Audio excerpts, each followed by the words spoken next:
ఒక దిక్కేమో రవీంద్ర భారతి తెలంగాణ ఆత్మాభిమానాన్ని, తెలంగాణ ఆత్మగౌరవాన్ని, తెలంగాణ ఉనికిని పొందబెట్టే ప్రయత్నము అంగరంగ వైభవంగా ప్రభుత్వ లాంఛనాలతోటి ఒక కిరాయి గొంతు ఉన్నటువంటి బాలసుబ్రహ్మణ్యం విగ్రహ ఆవిష్కరణ పూలతోని అలంకరించి ముఖ్యమంత్రి, అన్ని రాజకీయ పార్టీలు, బీజేపీ వాళ్ళు కూడా, మాజీ ఉపరాష్ట్రపతి కూడా వచ్చిందట, దత్తాత్రేయ గారు మాజీ గవర్నర్, ఇటువంటి వాళ్ళందరూ వచ్చి అలంకరణ చేసి ఒక పెద్ద పండుగ లెక్క చేస్తున్నారు. ఒక కిరాయి గొంతుగా తెలంగాణ పాటను పాడా అన్నటువంటి వ్యక్తికి, స్వరాష్ట్రము అనే ఆకాంక్ష ఆ పదాన్ని తీసేస్తేనే పాడతా అనే వ్యక్తికి అక్కడ విగ్రహావిష్కరణ జరుగుతున్నది. ఇటు పక్కకేమో మనకు అమరుల స్తూపం ఉన్నది.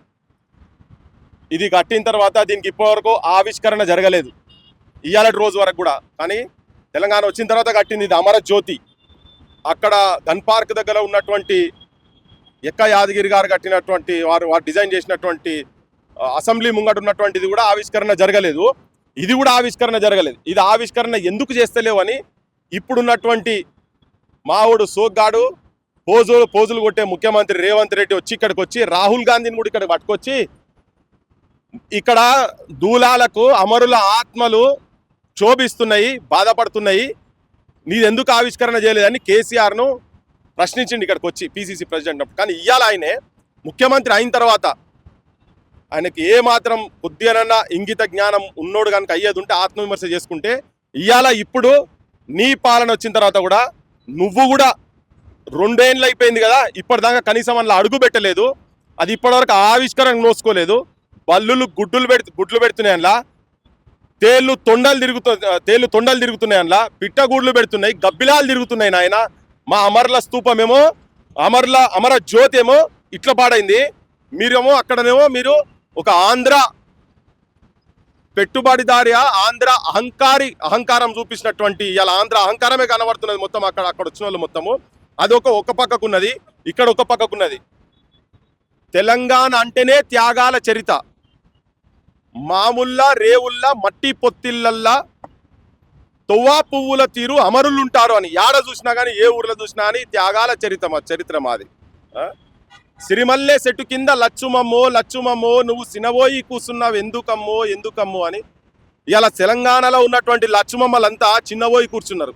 ఇక్కడ ఉన్నటువంటి గాన కోకిల లెక్క కంచరేగు తీపివోలే లచ్చుమమ్మో అని పాటలు వాడి నీ గొంతు ఎంత మధురమే లచ్చుమమ్మ అని చెప్పని ఆ సాహిత్యం వచ్చినటువంటి దగ్గర ఈ గొంతులందరినీ కూని చేయించి ప్రజా సాహిత్యం గురించి, ప్రజల గురించి ప్రతి పల్లె బయటికి వచ్చి గొంతులు విప్పి పాడినటువంటి గొంతుల మీద ఇవాళ నువ్వు నీ ఇనుప పాదాలు పెట్టి నువ్వు స్వేచ్ఛ అంటున్నావు. నువ్వు రాసిన దాంట్లో ఒకటి ఉన్నది, నువ్వు బాగా పోజులు కొట్టి రాపించుకుంటున్నావు కదా, ఈ తెలంగాణ గడ్డ మీద వేస్తున్న ఒట్టు అని నువ్వు నీ పాటలు ఎన్నికల ముందు రేవంత్ రెడ్డి, ఈ తెలంగాణ గడ్డ మీద వేస్తున్న ఒట్టు పాలిస్తరా బతుకులు వెలిగేటట్టు నీ వెలుతురుకి ఇట్లున్నది. పైనున్న అమరుల ఆత్మలు మురిసేటట్టు, మురుసుడు కాదు ఏడుస్తున్నాయి. శోకంలో ఉండొచ్చు ఆత్మలుంటే, ఇటువంటి దుర్మార్గమైన పాలనలో ఉన్ననా? దేని గురించి మేము ఇంతమంది చనిపోయినాము? 1200 మంది ముక్కు పచ్చలారని పిల్లల ఆత్మ బలిదానాలు, 369 మంది 369 మంది తుపాకీ తూటాలకు బలైనటువంటి వాళ్ళందరి ఆత్మలు ఈ ప్రాంతంలో పోరాటాలకు చిహ్నమైనటువంటి అమరుల స్తూపం పరిస్థితి ఏమో ఇట్లున్నది కదా.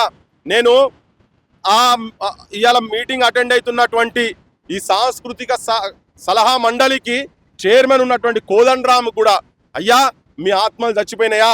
ఇప్పుడు ఇక్కడ ఈ ఆత్మలు ఎట్లయితే ఏలాడుతున్నాయో, అమరుల ఆత్మలు ఏలాడుకుంటా శోకిస్తున్నాయో, మాకు ఇటువంటి నాయకత్వం ఉన్నదా అని చెప్పని ఆ కమిటీలో ఉన్నటువంటి బి నరసింహరావు గారిని కావచ్చు, లిస్టు ఉన్నది నా దగ్గర, ఆ లిస్టు నేను ఇప్పుడే చూపిస్తున్నా మీకు. వీళ్ళందరూ మిమ్మల్ని అందరు అడుగుతున్నారు. ఇగో ఈ లిస్టులో ఎవరెవరు పేర్లున్నా చూడండి. ప్రొఫెసర్ కోదండరామ్, వెన్నెల చైర్పర్సన్. అమ్మా వెన్నెల, మెయిన్ అంటే గద్దరన్న కూడా ఆత్మ క్షోభిస్తుండొచ్చు, గద్దరన్నది కూడా. బానిసత్వం వద్దు అని చెప్పిండు ఆయనే. బానిసలారా రెండిరా బానిస బతుకులు వద్దురా అని చెప్పిండు. ఆ పాఠాలు నేర్చుకున్నా మరి నువ్వు ఏం గలమెత్తుతున్నావు తెలియదు.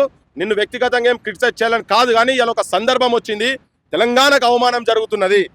ఇగో ఇంట్లో ఉన్నటువంటి కొంతమంది సుద్దాల అశోక్ తేజ గారు, ఈయన కమర్షియల్ ఆర్టిస్ట్, ఎవరు మాట్లాడతలేరు. బి నరసింహరావు, మా జయరాజన్న, ఇక నేను వీళ్ళ గురించి ఏం మాట్లాడాలి కానీ సంగిశెట్టి శ్రీనివాస్ అన్న రాసిండు ఆల్రెడీ, తన ఇది కొట్లాడుతున్నాడు. పస్నూరు రవీందర్, ఇటువంటి వాళ్ళు. మా దర్వేళ్ళన్న, వీరులార వందనం, కాలేజీలో మండే నిప్పు కనికలు మీరు, విద్యార్థి సంఘాల వీరయోధులు మీరు, నెత్తుటి మడుగుల్లో ఎత్తిండ్రు పిడికిళ్ళు అన్నావు. ఆ విద్యార్థి సంఘాలకి వెళ్ళి వచ్చినటువంటి వాళ్ళు మరి మీరేం చేస్తున్నారు? మా పాట పాడిన అంజన్న ఏం చేస్తున్నాడు? మీరు మా ధూమ్ధామ్, మా నాగరాజన్న, మీ అందరికీ లోపడున్నది, కానీ ఎక్కడో దగ్గర మీరు బ్లాస్ట్ కావాల్సిన అవసరం ఉన్నది, మీరు బయట పడాల్సిన అవసరం ఉన్నది. సాంస్కృతిక సలహా మండలిని మిమ్మల్ని ముందు పెట్టి ఇవాళ పస్నూరు రవీందర్ మాట్లాడుతున్నాడు, బయట మాట్లాడుతున్న మా జూకంటి జగన్నాథం అన్న కూడా ఇప్పుడు తన కూడా ఆర్టికల్స్ రాస్తున్నారు. చాలా మంది వ్యతిరేకిస్తున్నారు. ముఖ్యమంత్రి, నువ్వు ఈ సలహా మండలిని అందరినీ నువ్వు మీటింగ్ పెట్టుకో, వీళ్ళు ఎంతమంది నీకు సపోర్ట్ చేస్తారో చూద్దాం. దీంట్లో ఈవెన్ వాళ్ళ మనుషుల్ని అందరినీ, ఈవెన్ గంటా చక్రపన్ని అన్న కాడికి వెళ్ళి మాట్లాడుతున్నా, వాళ్ళ గురించి కూడా చెప్తున్నా. అన్న, పోయిన గవర్నమెంట్లో నువ్వు ఉన్నావు, ఈ గవర్నమెంట్లో మళ్ళీ ఉన్నావు, మాకు ఇబ్బంది అనిపిస్తున్నది, మాకు బాధ అవుతున్నది. మీలాంటి వాళ్ళు మౌనంగా ఎందుకుంటున్నారు? ఆ పాడయ పదవులా ఘోషిస్తున్నాయి, ఆత్మలు ఘోషిస్తున్నాయి. తెలంగాణ ఆత్మ వంచన జరుగుతున్నది. ఒక పక్క కాడ రేవంత్ రెడ్డి తీసి దాన్ని ఇనాగ్రేషన్ చేస్తా ఉన్నాడు కదా, ఆత్మ వంచన జరుగుతున్నది. దీని గురించి కాదు ఇంతమంది చచ్చిపోయింది. ఒక ఫాల్తు పదవులు, పనికిరాని పదవులు. ఈ సలహా మండలిలో ఉన్నోళ్ళకు కూడా కనీసం జీతాలు లేవు, మన్ను లేవు, ఏం లేవు. ఉట్టిగా తీసుకొచ్చి మీ ముఖాలు చూపించి మిమ్మల్ని బద్నాం చేయాల్సి వస్తున్నారు. మీ అందరి మనసులో ఏమున్నదో మాకు ఎరికే, కానీ బయటికి రావాలి, మాట్లాడాలి. చెత్త కాగితం లేక నిన్న నేను ఇన్విటేషన్ ఇట్టది చింపి పాడేసిన్నో, మీరు కూడా మీకున్న పదవులు చింపి అవతల పాడేసేయండి. ఎవరెవరైతే పోయి ఆ గద్దెలలో కూర్చున్నారో, ప్రొఫెసర్ పిఎల్ విశ్వేశ్వరరావు సార్, నువ్వు కూర్చున్న కాడికెళ్ళి కూడా ఇప్పటిదాకా ఏం మారలేదు. ఆకునూరు మురిలంటే ఏ ఉద్యమాలలో లేడు, ఆయన ఎప్పుడైనా పోతాడు, ఆయన పెద్ద పట్టించుకోవాల్సిన అవసరం లేదు. కానీ విశ్వేశ్వరరావు సార్, నువ్వు తెలంగాణ, నువ్వు చెప్పిన ఉపన్యాసాలు కూడా విని మాలాంటి వాళ్ళం చైతన్యవంతులమైనము. కానీ అలా నువ్వు పోయి ముఖ్యమంత్రి దగ్గర కూర్చున్నావు, ఏదో విద్యను ఉద్ధరిస్తా అంటే ఏం ఉద్ధరించలేదు, సంకనాకినట్టు అవుతున్నది ఇంకా విద్య తెలంగాణలో. గొడవ జరుగుతుంటే కనీసం వ్యతిరేకించే వాళ్ళతో కనీసం ప్రభుత్వం చర్చలు జరపలేదు.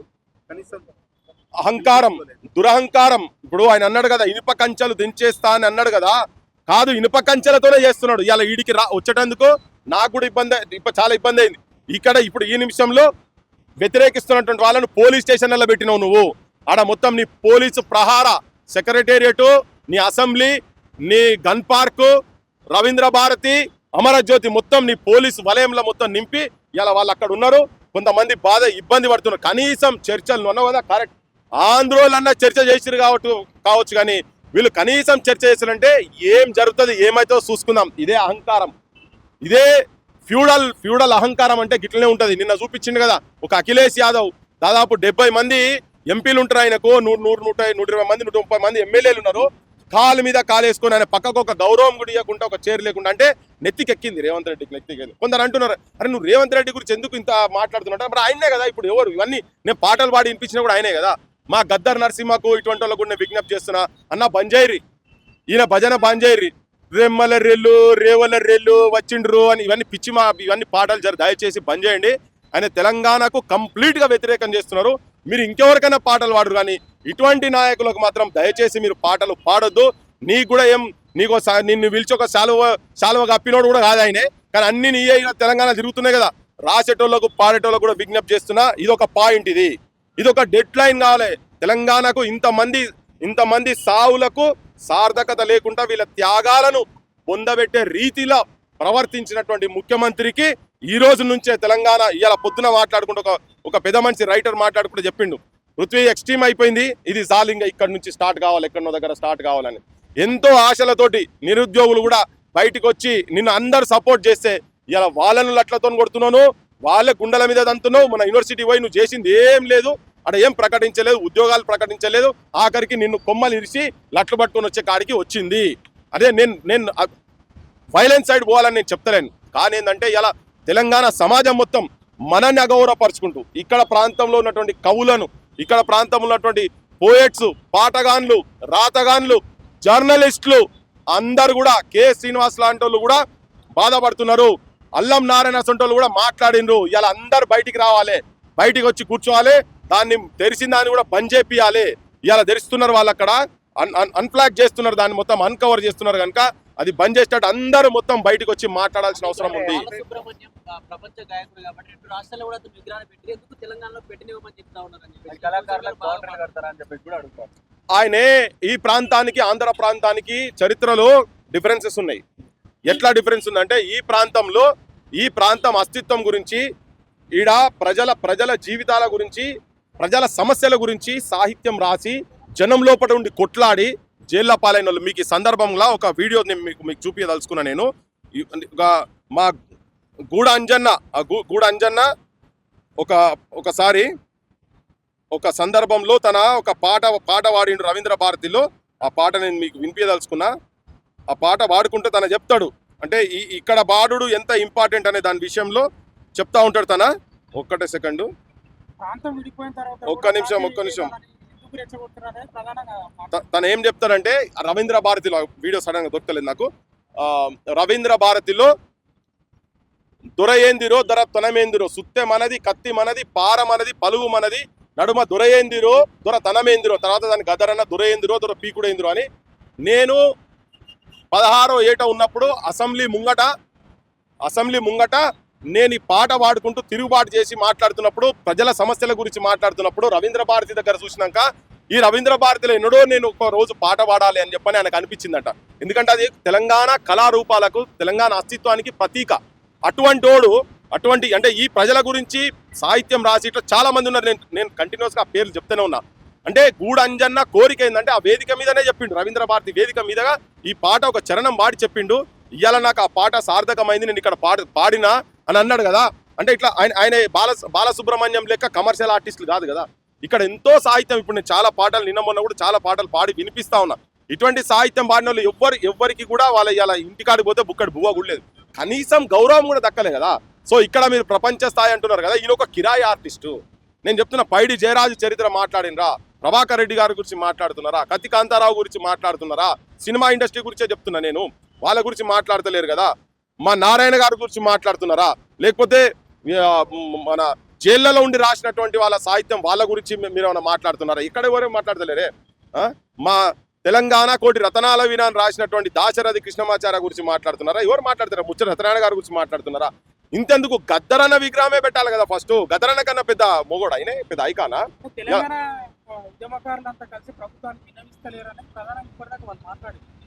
అరే 10 రోజుల నుంచి కోడి కూతాయి కూస్తున్నదబ్బా. వాళ్ళు ఏడున్నారు, ఏ పొక్కలలో పన్నారా? ఏంటన్నా ఎక్కడున్నారు వాళ్ళు? మీ ఛానళ్ళలో వస్తలేవా? మన తొలి వేలు రాలే, ఇప్పటికి 100 సార్లు వచ్చినాయి. వీడియోలు తిరుగుతా ఉన్నాయి బయట. మొన్న కూడా తీసుకుపోయి రిప్రజెంటేషన్ ఇచ్చినాం, వాళ్ళ ఆఫీసర్లతో మాట్లాడినాం. ఏం రిప్రజెంటేషన్ ఇవ్వాలి వాళ్ళకి తెలియదా? నేను ఇంకొకటి అడుగుతున్నా, పొన్నం ప్రభాకర్ గారు, మా వివేక్, తర్వాత మధు యాస్కి, అంజన్ కుమార్, మీరందరూ ఎంపీలు ఉండే కదా, మీరు పార్లమెంట్లో కొట్టారు కదా, మీకు బాధ అనిపిస్తలేదా? ఆ విగ్రహాలు చూస్తుంటే, ఆయన ఇప్పుడు బాలసుబ్రహ్మణ్యం విగ్రహం చూస్తుంటే మీకు బాధ అనిపిస్తలేదా? మీరు కూడా లాస్ట్లో పార్లమెంట్ ఉన్నప్పుడు మీరు కొట్లాడారు కదా. కేసీఆర్ రానప్పుడు మీరైతే ఆడ ఉన్నారు కదా. మీరు కూడా అమ్ముడు పోయినరా? ఆఫ్టర్ ఆల్ చిన్న పదవుల గురించి ఒక్కడు మాట్లాడే సోయలేదా మీకు? లేదా మీరు బలహీనులా? మీరు మంత్రి పదవి ఉండి ఉంటే వేస్ట్ కాదా మీరు? ఏంది ఒక్కరు కూడా మాట్లాడరా మీరు? నేను నిస్సహాయంగా లేను, ఏదో మిమ్మల్ని అర్జిస్తున్నాను అనుకోకండి. కానీ తెలంగాణ ప్రజలకు వాస్తవం తెలియజెప్పే ప్రయత్నం చేస్తున్నా. ఈయన మీ పీసీసీ ఎక్కడ ఉద్యమంలో ఎక్కడున్నా మాకు ఎరకలేదు, కానీ అందరు బానిసలు అవుతారా? ఆయన ఇంకా మంత్రి పదవి రావాలనుకుంటే రేపు పొన్నం ప్రభాకర్ ఉడవికి తనని పెడతారట. ఆయన ఇంకో గౌడ్ సాబ్ పెడతాడు నిజామాబాద్ ఆయనను. అరే దాని గురించి ఆయన ఆశలు ఉన్నాడేమో. వీళ్ళందరికీ చెప్తున్నా, ఈవెన్ కొంతమంది మేధావులు టీఆర్ఎస్ తో పోయినటువంటి వాళ్ళు ఉన్నారు, కొంతమంది మేధావులు ఇప్పుడు కాంగ్రెస్ తో పోయినటువంటి వాళ్ళు. అరే ఏం పోయే కాటికి దగ్గరైన వాళ్ళు కూడా ఎవరు మాట్లాడతారు? మాట్లాడరు. మీ లోపల ఉన్నది. కొంతమంది నాకు ఫోన్లు చేసి పర్సనల్ మాట్లాడుతారు, లే ఇది జరగవద్దు, ఇది అడ్డుకోవాలి అది అని అంటున్నారు. కానీ ఇప్పుడు జరుగుతూనే ఉన్నది. బాలు విగ్రహంతోనే ఆగిపోద్ది అనుకుంటున్నా, ఇంకా విగ్రహాలు వస్తాయా ఏంటి? బరాబర్ ఇప్పుడు రోషయ్య కాడికి వెళ్ళి మొదలైంది. రోషయ్య విగ్రహం పెట్టినప్పుడే అప్పుడే అడిగిన, అయ్యా ఆయన సమైక్య రాష్ట్రంలో ముఖ్యమంత్రి కాబట్టి అని చెప్పినప్పుడు, మరి సమైక్య రాష్ట్రంలో ముఖ్యమంత్రి ఉన్నప్పుడు చెన్నారెడ్డి గారి విగ్రహాలు ఎన్ని ఉన్నాయి ఆంధ్రాలో? అంజయ్య గారి విగ్రహాలు ఎన్ని ఉన్నాయి? పివి నరసింహారావు పేరు మీద ఉన్న జిల్లా పెట్టినరా? చెన్నారెడ్డి పేరు మీద ఉన్న జిల్లా పెట్టినరా? రాజకీయంగా ఆలోచిస్తే నినాక మొన్న మైత్రి భవనంలో మళ్ళీ ఎన్టీ రామారావు విగ్రహం గురించి మాట్లాడిండు. ఆ మాట్లాడే క్రమంలో అయితే ఎంత ఆవేశంగా అంటే అరే ఎవడన్నా మాట్లాడే దుర్మార్గుడు ఉంటే వాడిని మూసిలేసి తొక్కుతా అన్నాడు. అరే ఈ మూసిలేసి తొక్కుడు భాష ఎక్కడిది అంటే తెలంగాణ వాదులను తొక్కుతావా నువ్వు? అంటే ఇంకా ఆయనే ఆంధ్ర వాళ్ళ చేతులలోనే ఉన్నాడు. అక్కడ చంద్రబాబు గవర్నమెంట్ 1, ఇక్కడ చంద్రబాబు గవర్నమెంట్ 2. ఓకే, ఇవి రెండు కలిసి చేస్తా ఉన్నాయి. మరి అట్లా ఇప్పుడు ఇక్కడ గదరన్న గురించి మాట్లాడు కదా, గదరన్న ఇప్పుడు నిన్న మొన్న ఇక్కడ గదరన్న విగ్రహం తెల్లాపూర్లో పెట్టేటప్పుడు ఈయన పర్మిషన్ ఇయ్యలే, రేవంత్ రెడ్డి పర్మిషన్ 3 రోజులు కొట్లాడిరు వాళ్ళ. వరంగల్లో కంచైలయ్య గారు, రాహుల్ గాంధీ గౌరవించేటువంటి కంచైలయ్య గారు కూడా వరంగల్లో మేమందరం అప్లికేషన్ పెడితే వరంగల్ గదరన్న విగ్రహానికి పర్మిషన్ ఇయ్యలే ఈ గవర్నమెంట్. మీరు అడిగిన కదా ఇంతకుముందు, ఎవరు అప్లికేషన్ ఇయ్యలేని, వరంగల్ ఇయ్యలే విగ్రహం పెడతామంటే. మీరు అనుకోరి ఉన్నది కంచైలయ్య గారిని అడగండి. నాకు మొన్న కంచైలయ్య గారు కూడా మాట్లాడిరు ఏంది ఇదని. మేము పెడతామని అప్లికేషన్లు పెడితే ఇయ్యారు. ఆయనోడో శుభలేఖ సుధాకర్ అట వచ్చాడు ఇక్కడ కిరాయి పాటలు రాసేటోళ్ళు కిరాయి గొంతులకు వాళ్ళకు పెట్టేందుకు వాళ్ళకు రాసేయంగానే వాళ్ళే పెట్టుకున్నట్టు ఆ బిల్లు జియో తీస్తారట, జియో తీసి పెట్టిరు. నీకు ఇది ఓపెన్ చేసే జియో చేసే శాతం అయితే లేదు నీకు. ఏది తర్వాత నువ్వు రాజీవ్ గాంధీ విగ్రహం పెడతావు ఇక్కడనే నీ ముంగట. ఈ మధ్యలో ఎవరిది ఉండాలి, తెలంగాణ తల్లిది ఉండాలి. అడుగున అవమానపరుస్తున్నాడు ఆయనే. దోషిట్లకెళ్ళి బతుకమ్మ తీసేస్తేవి, నీ పార్టీ సింబల్ ఇట్లా ముంగట పెడితేవి మా తెలంగాణ తల్లి విగ్రహంలో. అంటే ప్రతి దగ్గర ఈయన తెలంగాణ అస్తిత్వాన్ని మర్పించేటువంటి ప్రయత్నము చాలా భీకరంగా చేస్తా ఉన్నాడు రేవంత్ రెడ్డి. ఇది యాక్చువల్గా అంత యావత్ తెలంగాణ ప్రజలకు కూడా నేను విజ్ఞప్తి చేస్తున్నా ఏంటంటే ఇది ఒక కుట్ర జరుగుతున్నది, తెలంగాణ అస్తిత్వాన్ని బొందబెట్టే కుట్ర జరుగుతున్నది. కాబట్టి ఇది ఒక విగ్రహం అంశం కాదు, ఇది చాలా అంశాలు ముడిపడి ఉన్నాయి దీన్ని వెనకాల. కనుక ఇక్కడ భూములు పోతున్నాయి, మన భూములు నాశనం పట్టిస్తుండ్రు. ఆంధ్ర ప్రాంతానికి సంబంధించినటువంటి వాళ్ళు మీరు చూడండి, నిన్న మొన్న దాకా ఎలక్షన్లలో బిజీగా ఉన్నారు కదా మన వాళ్ళు. ఇప్పుడు చూడండి, తిరిగే చూడండి వాళ్ళు ఏ భాష మాట్లాడుతున్నారు చూడండి. మనం అడిగిన దానికి ఒక్కటి కూడా జవాబు చెప్తలేరు, కానీ అమ్మన బూతులు తిడుతున్నారు వాళ్ళు. ఇక్కడ బతికొస్తందుకు వచ్చారు మీరు, కానీ ఇక్కడ మా పొట్ట కొడుతున్నారు. తిన్నింటి వాసాలు లెక్కబెట్టుడు కాదు, తిన్నింటి వాసాలు తగలబెట్టే ప్రయత్నము ఆంధ్ర పాలకులు చేస్తున్నారు. వాళ్లకు చెప్పులు బూట్లు మోస్తున్నాడు రేవంత్ రెడ్డి ప్రభుత్వం అని చెప్పదలుచుకున్నాం. ఇక గూడంజన్న వీడియో చూడండి ఒకసారి.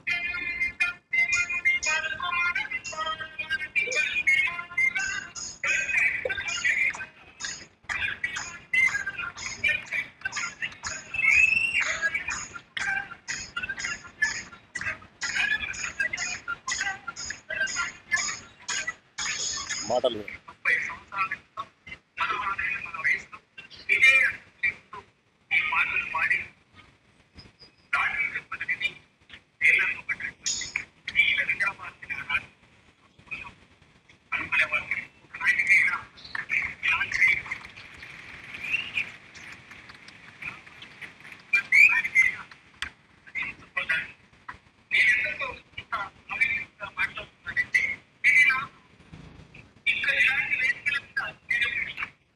ఇది 30 సంవత్సరాలు ఈయన చనిపోయే ముందు అప్పటికి అసెంబ్లీ ముంగట ఈ పాట పాడి లాఠీ దెబ్బలు తిని జైలుకు పోయిన నేను. అప్పుడు నా కళ ఈ రవీంద్ర భారతి వేదిక మీద పాట పాడాలని చెప్పని తన కళ, తన వీడియో తన మాట్లాడింది. మరి ఇటువంటి వాళ్ళై ఇటువంటి ప్రజా పోరాటాలు చేసినటువంటి వాళ్ళై ఉండాలనా, లేకపోతే ఇటువంటి ఒక కిరాయి సరుకు ఎవరికి పైసలు ఇస్తావానికి పాటలు పాడేటోని అటువంటి ఉండాలనా? ఎవరు ఈ ప్రాంతానికి ఆ కళామ తల్లి కూడా ఈ అస్తిత్వానికి ఎవరు గౌరవం తీసుకొస్తారనేది ఇక్కడ నేను అడగదలుచుకున్న పాలకులను.